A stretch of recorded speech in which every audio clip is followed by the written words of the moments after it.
మేనిఫెస్టోలోని ముఖ్యమైన అంశాలు కొన్ని నేను ప్రస్తావిస్తా. ఈసారి కూడా మన మేనిఫెస్టో ఎప్పటిలాగానే కేవలం 2 పేజీల మేనిఫెస్టో. ఇంతకుముందు ఇది మన మేనిఫెస్టో, ఇప్పుడు ఇది మన మేనిఫెస్టో.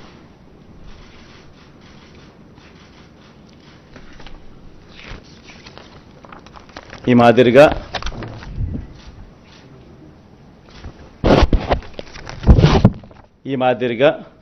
మన మేనిఫెస్టో. ముఖ్యమైన అంశాలు అదే కాపీ కొంచెం పెద్ద ఆల్ఫబెట్స్లో ఉంటుందని చెప్పి కొంచెం దీంట్లోకి పోతా. అదే కాపీనే, అది చిన్న సైజు అక్షరాలు, ఇది పెద్ద సైజు అక్షరాలు. గమనిస్తే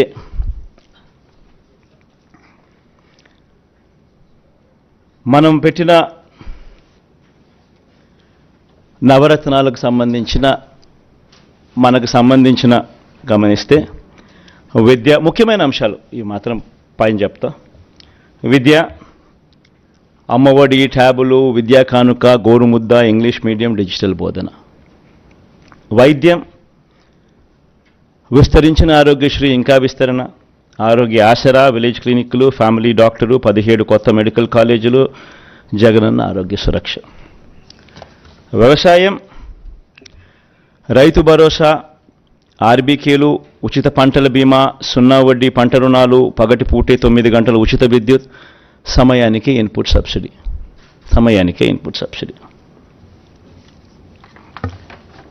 ఉన్నత విద్య, జగనన్న విద్యా దీవెన, పూర్తి fee reimbursement, Jagananna Vasathi Deevena, job ఓరియంటెడ్గా కరికులంలో మార్పులు, నాడు నేడు స్కూళ్ళు, నాడు నేడు హాస్పిటల్స్, పేదలందరికీ ఇళ్ళు, అక్క చెల్లెమ్మల పేరిట పేదలకు ఇంటి స్థలాలు, ఇల్లు, మహిళా సాధికారత, చేయూత, కాపు నేస్తం, ఈబీసీ నేస్తం, 0 వడ్డీ. సామాజిక భద్రత, పెన్షన్ కానుక 2 విడతల్లో 3,500కు పెంపు, ఎప్పటిలాగే ఇంటి వద్దే వాలంటీర్ల ద్వారా పెన్షన్ల పంపిణీ. అభివృద్ధి, మౌలిక వసతులు, సుపరిపాలన. నిర్మిస్తా ఉన్న 4 పోర్ట్లు ఫినిషింగ్, ఫిషింగ్ హార్బర్లు ఫినిషింగ్, ఎయిర్పోర్ట్లు వాటి విస్తరణ ఫినిషింగ్, ఇండస్ట్రియల్ కారిడార్లు ఫినిషింగ్, ఇండస్ట్రియల్ నోడ్స్ ఫినిషింగ్, ప్రాధాన్యత క్రమంలో జలయజ్ఞం ఫినిషింగ్, గ్రామ వార్డు సచివాలయాలు, వాలంటీర్ల వ్యవస్థ. ఇవి బై అండ్ లార్జ్ దీనికి సంబంధించిన సమ్మరీ. ఇక ఈచ్ స్కీముకు సంబంధించి డెప్త్లోకి పోయే అంశాలు లోపల ఉంటాయి. సో ఒక డెప్త్లోకి పోయే అంశాలలోకి ఒకసారి మనం పోతే, మహిళలు, నా అక్క చెల్లెమ్మలు, వీళ్ళకి సంబంధించి ఒకసారి గమనించినట్లయితే వైఎస్ఆర్ చేయూత ఈ కార్యక్రమం ఇంతకుముందు 75,000 ఉండేది. లాస్ట్ 5 ఇయర్స్లో, లాస్ట్ రెజ్యూమ్లో 4 దఫాలుగా ప్రతి అక్క చెల్లెమ్మకు వైఎస్ఆర్ చేయూత కింద, మరీ ముఖ్యంగా నా ఎస్సీ, ఎస్టీ, బీసీ, నా మైనారిటీ అక్క చెల్లెమ్మలకు 45 నుంచి 60 సంవత్సరాల మధ్యలో వయసులో ఉన్న నా అక్క చెల్లెమ్మలకు చెయ్యి పట్టుకొని నడిపిస్తూ వాళ్ళకి ఏదో ఒక ఆదాయం ఉండాలి, వాళ్ళ ఆ ఆదాయంతో నిలదొక్కుకోవాలి, వాళ్ళు సొంత వ్యాపారాలు చేసుకోగలగాలి, వాళ్ళకు మరింత ఆదాయం వాళ్ళు సంపాదించుకునే పరిస్థితిలోకి వాళ్ళు పోవాలి, వాళ్ళకు పెన్షన్ కానీ, ఇలా చేయూత కానీ, ఇలా ఏదో ఒక ఆదాయం ఖచ్చితంగా వాళ్ళకు ఉండాలి అని ఉద్దేశంతో వైఎస్ఆర్ చేయూతను కొనసాగిస్తూ ఉన్నాం.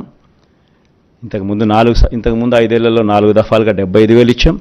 దాన్ని మళ్ళీ కొనసాగిస్తూ మళ్ళీ 4 దఫాలు 1,50,000 దాకా 50,50,000 వరకు తీసుకొని పోతాం. సేమ్ బెనిఫిషరీస్ను సేమ్ బెనిఫిషరీస్కు ఇంకా అది ఆగిపోకుండా ఆ స్కీమ్ మళ్ళీ చేయూత వాళ్ళని మళ్ళీ చేయబట్టుకొని ఇంకా ఎక్కువగా నడిపించే కార్యక్రమం జరుగుతుంది. సేమ్ వైఎస్ఆర్ కాపు నేస్తం ఇకపై 1,20,000 వరకు. ఇంతకుముందు 4 దఫాల్లో 60,000 ఇచ్చాం.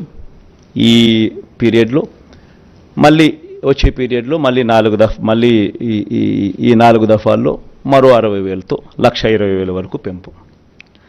వైఎస్ఆర్ ఈబీసీ నేస్తం ఈ 58 నెలల కాలంలో 3 దఫాల్లో 45,000 ఇచ్చాం.